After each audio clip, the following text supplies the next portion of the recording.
Au début des années 1970, lors des 3 dernières missions Apollo, les astronautes ont utilisé un véhicule surnommé Jeep lunaire pour se déplacer plus efficacement. Son successeur sera peut-être ce LER, le Lunar Electric Rover.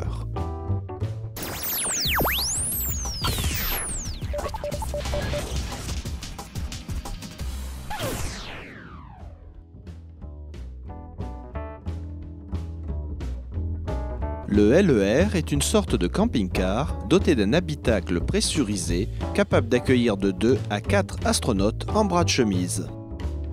De larges surfaces vitrées facilitent le pilotage, mais aussi le repérage des zones à explorer.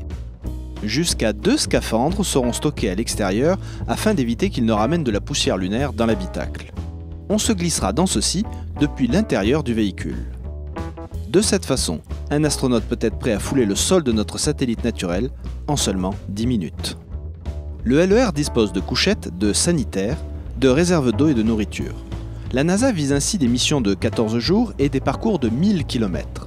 Pour y parvenir, des progrès restent à accomplir au niveau de l'autonomie des batteries, puisque la motorisation et l'équipement de bord fonctionnent à l'électricité. En fait de 4x4, il faudrait dire 12-12, puisque le LER est doté de 12 roues motrices, toutes orientables par paire.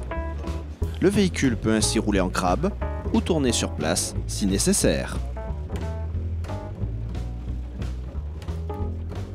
Les astronautes participent à la mise au point de cet engin et l'un d'eux nous explique d'ailleurs comment on le pilote.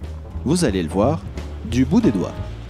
Well, we have push button or touchscreen displays, and everything is pretty much push button. And so we get rid of a lot of the switches and go to the software controls.